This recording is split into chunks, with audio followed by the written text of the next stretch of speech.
La commission électorale est réunie en grande pompe, même pour annoncer des résultats encore provisoires en fin d'après-midi ce vendredi. Son président l'annonce, Museveni est en tête après dépouillement de plus de la moitié des bulletins. 75,38% des votes valides exprimés.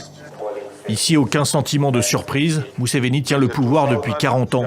Mais pour l'opposition, ces chiffres sont biaisés. Nous sommes en mesure de comparer les scores présentés ici avec les déclarations faites au niveau des districts. Le manque de transparence de ces résultats révèle clairement un problème. Dans Kampala, les magasins sont fermés, Internet aussi, comme depuis plusieurs jours, et les forces de sécurité patrouillent. C'est un peu inquiétant, car ce n'est pas normal. Comme vous pouvez le voir, j'ai fait le tour des magasins, mais ils sont tous fermés. Tout le monde se terre dans un coin. Certains se cachent. Peut-être en attendant de voir, après l'annonce du vainqueur, si l'activité reprendra normalement. Nous, on est des mototaxis et on n'a aucun client. L'Internet est coupé et d'habitude, les clients nous contactent en ligne. Pendant l'interview, 3 blindés de l'armée passent juste à côté. Un climat délétère, surtout subi par la National Unity Platform, le parti de l'opposant, Bobi Wine, qui a mené campagne avec gilet pare-balles. Et oui, j'ai peur pour ma vie. Je suis conscient d'être une cible.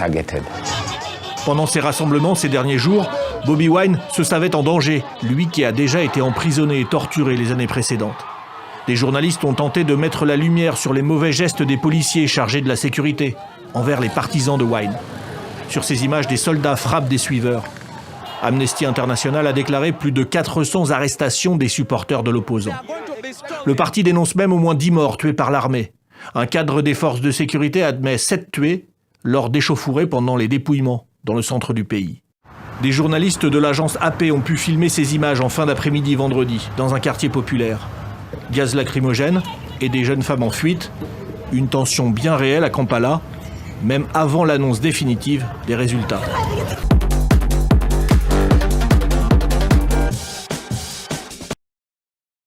C'est depuis un endroit inconnu que Bobi Wine, le chef de l'opposition ougandaise, enregistre cette vidéo pour donner des nouvelles à ses partisans. Les autorités ont lancé un raid sur ma maison. J'ai réussi à m'échapper, mais je sais qu'ils me recherchent. Même s'ils parviennent à m'arrêter et faire ce qu'ils veulent, je tiens à dire ceci à mes compatriotes ougandais. Avant tout, nous rejetons les déclarations de M. Byabakama, car ces prétendus résultats sont falsifiés. Désormais en cavale, Bobi Wine refuse de reconnaître les résultats de l'élection présidentielle. Il évoque des bourrages d'urnes, des chiffres fabriqués et appelle les Ougandais à résister pacifiquement face à Yoweri Museveni, depuis 40 ans au pouvoir et réélu désormais officiellement pour la 7e fois au poste de président avec 72% des voix.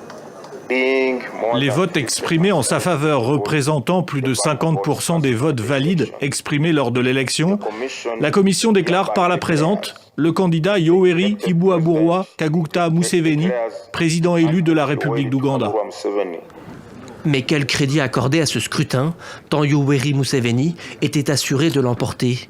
L'ex-guerriero, âgé de 81 ans, exerce depuis des années un contrôle total sur l'appareil électoral et sécuritaire ougandais. Comme pendant les précédentes campagnes présidentielles, de nombreux opposants politiques ont été arrêtés. Plusieurs organisations de la société civile ont dénoncé un climat de répression généralisé. Et la veille du vote, Internet avait même été coupé sur l'ensemble du territoire. Pourtant, les forces de sécurité réfutent toute violence et nient avoir tenté d'arrêter l'opposant Bobi Wine. Je tiens à dire qu'il s'agit là d'allégations mensongères et incendiaires visant à présenter les forces de l'ordre ougandaises comme brutales et violatrices des droits d'un candidat politique. Elles sont fausses et sans fondement. Un important dispositif policier a été déployé dans la capitale Kampala, tandis que la résidence de Bobi Wine et de sa famille est toujours inaccessible aux journalistes.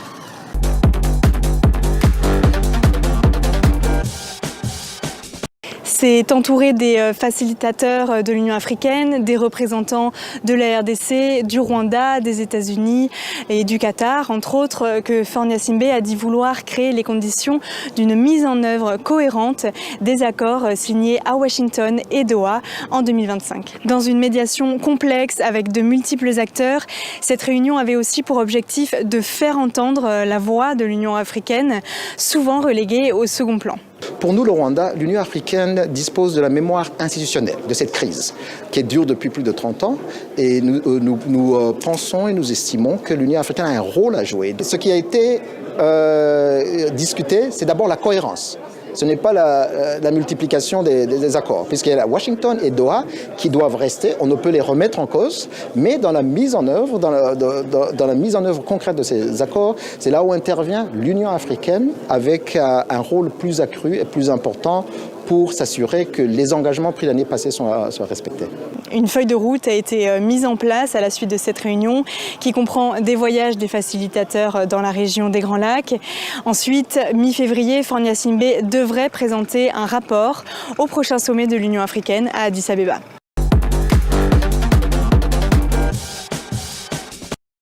Patrick Hachi enfile l'écharpe orange-blanc-vert et s'installe au perchoir sous les applaudissements.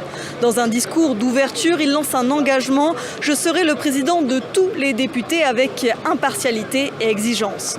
Sans surprise, Patrick Hachi vient d'être élu président de l'Assemblée nationale avec près de 85% des voix. Je dis sans surprise car le parti au pouvoir, le RHDP, a largement remporté les dernières élections législatives de décembre avec 197 sièges sur les 255 que compte l'Assemblée. Patrick Hachi est un ancien membre du PDCI, aujourd'hui parti d'opposition. Il est devenu l'un des piliers du parti au pouvoir, le RHDP, ancien Premier ministre entre 2021 et 2023, acteur majeur de la stratégie économique du pays.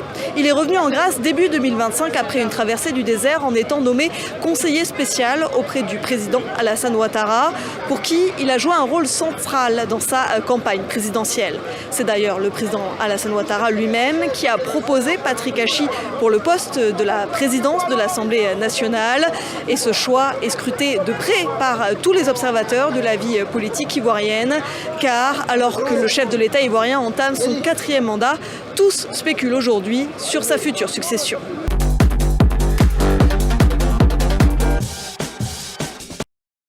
Ils arrivent sans prévenir sur des barges flottantes, les tractopelles, bien qu'en équilibre instable, n'ont pas trop de mal à détruire ces habitations bien précaires. Cet enseignant pointe du doigt ce qui reste de sa maison au loin, c'est-à-dire rien du tout. Je suis enseignant, mais j'ai aussi une petite entreprise. Mais à cause de l'expulsion, je ne peux rien faire. Ma maison a été démolie, mon magasin a été démoli, même certaines écoles où j'enseigne ont été démolies. 40 000, 80 000, 300 000 habitants dans ces constructions de fortune, personne ne sait vraiment. Makoko, c'était au départ un village de pêcheurs bien ancré sur la terre ferme, qui au fil des années, sous la pression immobilière, s'est étendu sur l'eau avec ses maisons sur pilotis faites de briques et de brocs, divisées en quartiers, avec ses propres écoles, ses propres commerces. On y vit depuis plusieurs générations, comme cette mère de famille. Elle y est née, elle y a rencontré son mari. C'est le seul endroit qu'elle connaisse. Les autorités sont venues démolir ma maison. Nous n'avions pas été prévenus de leur arrivée et depuis, nous n'avons nulle part où aller. Il y a quelques jours, il a plu et l'eau nous tombait dessus. Nous restons ici avec ce qui reste de nos biens car nous n'avons nulle part où aller. Pas d'eau courante, ni d'électricité, des conditions de vie insalubres et pourtant ces habitants refusent que Makoko soit appelé bidonville. C'est pourtant ce que mettent en avant les autorités pour y envoyer régulièrement tractopelles et autres engins de chantier, pour y lancer d'ambitieux projets immobiliers. Et l'histoire se répète sans fin, les familles délogées se réinstallent un peu plus loin. Avant de pouvoir aller pêcher, je dois trouver un endroit convenable où ma famille et moi pourrions loger temporairement. Mon souci actuel, c'est de savoir où ma famille va pouvoir dormir. Depuis ces derniers mois, ce sont plusieurs quartiers déshérités de Lagos qui connaissent le même sort dans cette ville de 22 millions d'habitants, appelée à devenir d'ici la fin du siècle la plus peuplée du monde.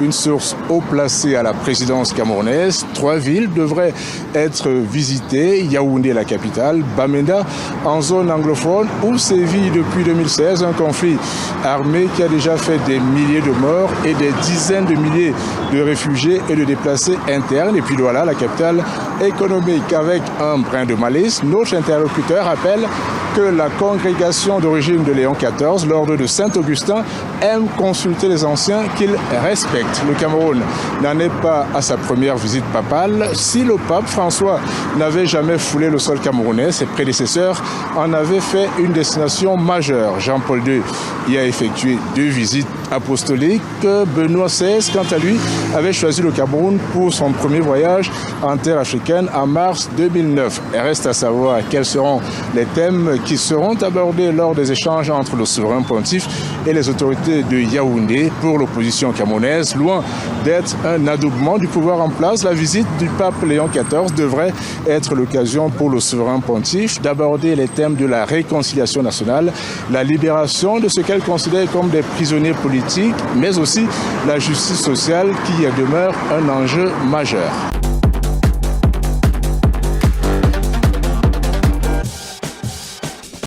L'exercice naval controversé des pays des BRICS se sont achevés ici au Cap. Une semaine délicate pour le gouvernement sud-africain du fait principalement de la participation de l'Iran à ces manœuvres militaires. Selon plusieurs sources, le président sud-africain Cyril Ramaphosa aurait demandé à sa ministre de la Défense de refuser la présence de navires iraniens, une consigne qui n'a pas été respectée. L'Iran a finalement participé aux exercices aux côtés des forces sud-africaines, chinoises, russes et des Émirats arabes unis, suscitant de vives critiques de l'opposition et de la société civile qui réclament des explications. Le président Cyril Ramaphosa ne s'est pas encore exprimé, mais les conséquences diplomatiques sont déjà bien réelles. Dans un message publié sur le réseau social X, l'ambassade des États-Unis à Pretoria a fait part de sa consternation. Les diplomates américains jugent inadmissible que l'Afrique du Sud ait accueilli un pays accusé de violation des libertés individuelles. Ils estiment que Pretoria perd toute crédibilité à donner des leçons de justice au monde en se rapprochant de Téhéran. En participant à des manœuvres avec la Russie et la Chine, le pays assume une position géopolitique plus affirmée, en contradiction avec son principe historique de non-alignement. Une position de nature à entraîner une nouvelle détérioration des rapports entre Washington et Pretoria, alors que l'avenir de l'Afrique du Sud dans les accords commerciaux de l'AGOA reste incertain.